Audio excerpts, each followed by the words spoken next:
The Health Ministry has unveiled new packages contained in the medical scheme that is to be rolled out on the 1st of October. That's next Tuesday.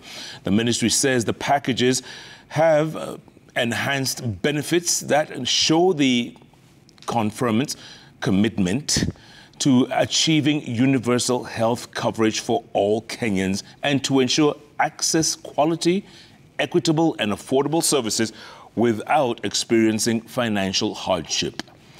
Let's get more from our very own Stephen Leto.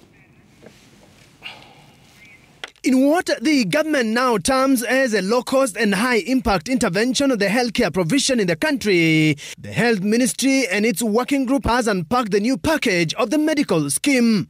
In the new Sha Benefits, the ministry says it will ensure access by all Kenyans, particularly on primary health emergency services, with emphasis on preventive, promotive, curative care services, rehabilitative and palliative care.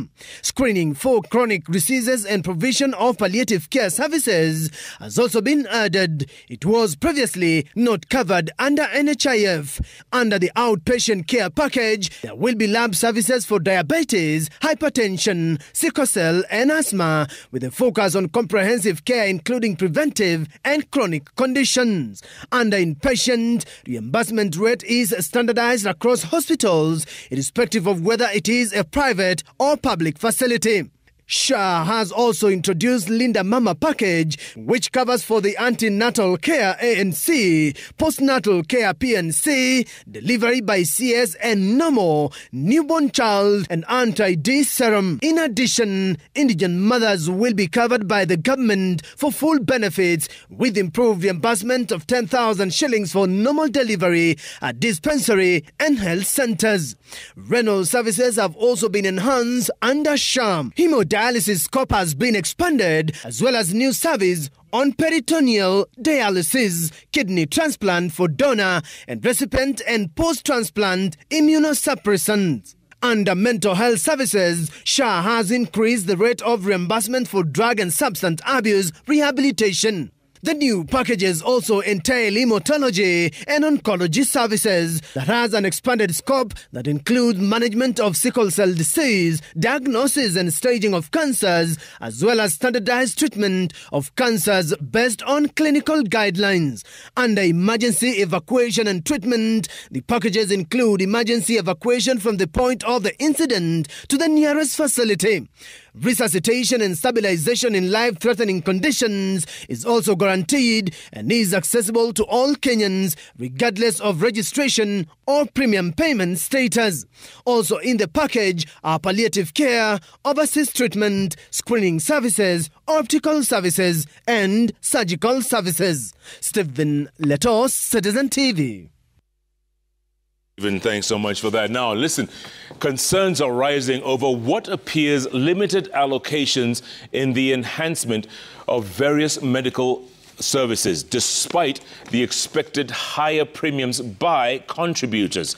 Now, let's take a look at some of those packages contained in Sha Benefits tariffs published by the Ministry of Health on the 20th of September. Take a look.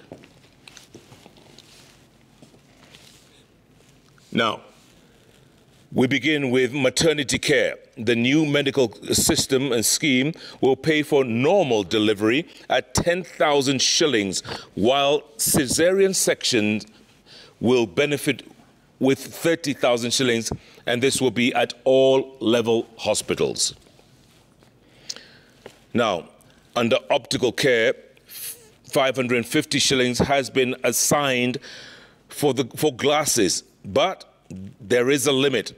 A family is only allowed to spend up to 1,000 shillings per year. In case of eye consultations, that will be covered under the outpatient program, which right now, as per primary care system, has been allocated or assigned 500 shillings per person per year. Now, there is a challenge with dental services. All services relating to oral health will be catered for with 2,000 shillings per household per year. However, this is dependent on availability of resources, which, as things stand, have not been allocated by the government under the Primary Healthcare Fund. Now, at the end of life, the new medical insurance scheme is planned to pay up to 3,000 shillings for embalming of a body. Now, for storage at a mortuary, the Social Health Authority will pay 500 shillings per day for a maximum of 5 days. However, Sha says that this is dependent upon budgetary allocation. Now, even though the government says it has revamped cancer care, cancer screening is limited.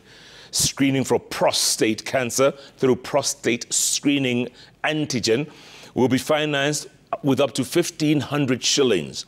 The ministry publication, however, indicates that cancer-specific screenings will only be rolled out subject to budgetary allocation, which, as per current year's budget, is limited.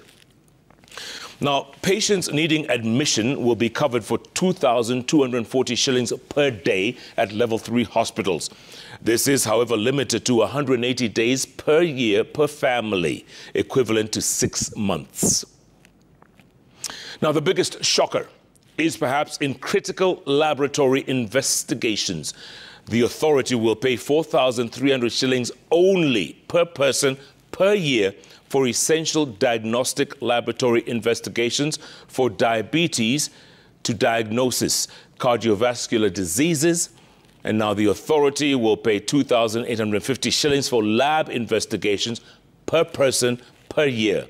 Now, sickle cell lab investigations will attract 6,800 shillings from the Social Health Authority, while asthma or chronic obstructive pulmonary disease diagnostic investigations will be financed up to 700 shillings.